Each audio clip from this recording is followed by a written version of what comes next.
আচ্ছা, আজকে আমরা অ্যাডভার্ব সম্পর্কে কিছু তথ্য জানবো।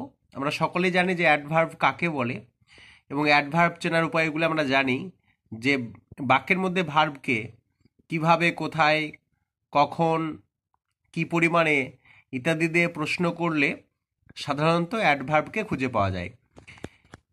আচ্ছা, এখানে যেটা বলা হয়েছে সেটা হচ্ছে এই যে অ্যাডভার্বগুলির তলায় দাগ দেওয়া রয়েছে, এগুলো কি প্রকারের অ্যাডভার্ব আমরা আজকে এটা শিখব। যে I have already done the job, already মানে আমরা সকলেই জানি যে ইতিমধ্যে। তো অলরেডি হচ্ছে অ্যাডভার্ব অফ টাইম।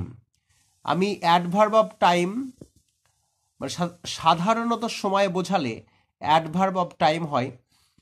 আচ্ছা, এরপর এটা দেখো, Bappa can go anywhere, Bappa যে কোনো জায়গায় যেতে পারে ফর হিজ ওয়ার্ক, তার কাজের জন্য। তাহলে এই যে এনিহোয়ার অ্যাডভার্ব, এটা হচ্ছে অ্যাডভার্ব অফ প্লেস, কারণ এটা জায়গা বোঝাচ্ছে, যে কোনো জায়গা, এনিহোয়ার যে কোনো জায়গা। আচ্ছা, একটা কথা বলে রাখি, অ্যাডভার্ব সম্পর্কে ডিটেলসে আমি পরে আম, করাবো। তো আজকে যেটুকু আছে সেটুকু আমরা দেখে নিই। Puja often comes to my place, Puja প্রায় আমার জায়গাতে আসে। এটা হচ্ছে অ্যাডভার্ব অফ ফ্রিকোয়েন্সি।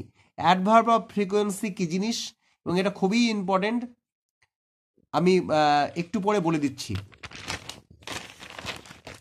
এরপরে দেখো লেখা লেখা আছে নার্গিস সিংস সুইটলি, নার্গিস মিষ্টিভাবে গান করে বা মিষ্টি করে গান করে। তো এটা হচ্ছে অ্যাডভার্ব অফ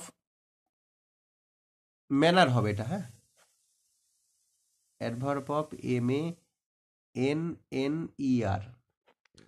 আচ্ছা, তারপর হচ্ছে দেখো এই নিচে ছক দেয়া আছে, কোনটা ম্যানারের ঘরে, কোনটা টাইমের ঘরে, কোনটা প্লেসের ঘরে, কোনটা ফ্রিকোয়েন্সির ঘরে। আমি অলরেডি লিখে দিয়েছি কোনটা কোন ঘরে হবে। এইবার যেটা আমি বলবো সেটা হচ্ছে অ্যাডভার্ব অফ ফ্রিকোয়েন্সি কি জিনিস। যে অ্যাডভার্ব কোনো কিছু কতবার বা কত সময় পর পর হয় তা বোঝায়, তাকে অ্যাডভার্ব অফ ফ্রিকোয়েন্সি বলে। এটা খুবই ইম্পর্টেন্ট, বিশেষ করে 7, 8, 9-এর জন্য খুবই ইম্পর্টেন্ট অ্যাডভার্ব অফ ফ্রিকোয়েন্সি। যে অ্যাডভার্ব কোনো কিছু কতবার বা কত সময় পর পর হয় তা বোঝায়, তাকে অ্যাডভার্ব অফ ফ্রিকোয়েন্সি বলে। যেমন weekly, twice, sometimes, never, always,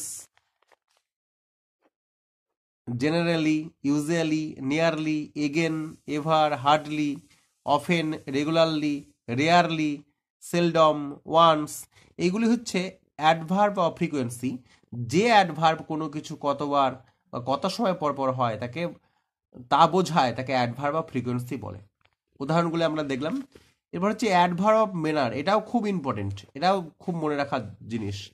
যে অ্যাডভার্ব কোনো কিছু কিভাবে হয় বা হচ্ছে বা হবে তা ব্যাখ্যা করে বা উল্লেখ করে, তাকে অ্যাডভার্ব অফ ম্যানার বলে। যেমন হ্যাপিলি, কুইকলি, ব্যাডলি, লাউডলি, ঠিক আছে। তারপরে অ্যাংরিলি, ব্রেভলি, এলিগ্যান্টলি, মানে মার্জিতভাবে, এলিগেন্টলি মানে। তো অ্যাডভার্ব অফ ম্যানার এবং অ্যাডভার্ব অফ ফ্রিকোয়েন্সি খুবই ইম্পর্টেন্ট। সহজ হচ্ছে অ্যাডভার্ব অফ টাইম এবং অ্যাডভার্ব অফ প্লেস, ঠিক আছে। তো এই ছিল আজকের ভিডিও। আমি পরে ডিটেলসে অ্যাডভার্ব সম্পর্কে অনেক আলোচনা করব।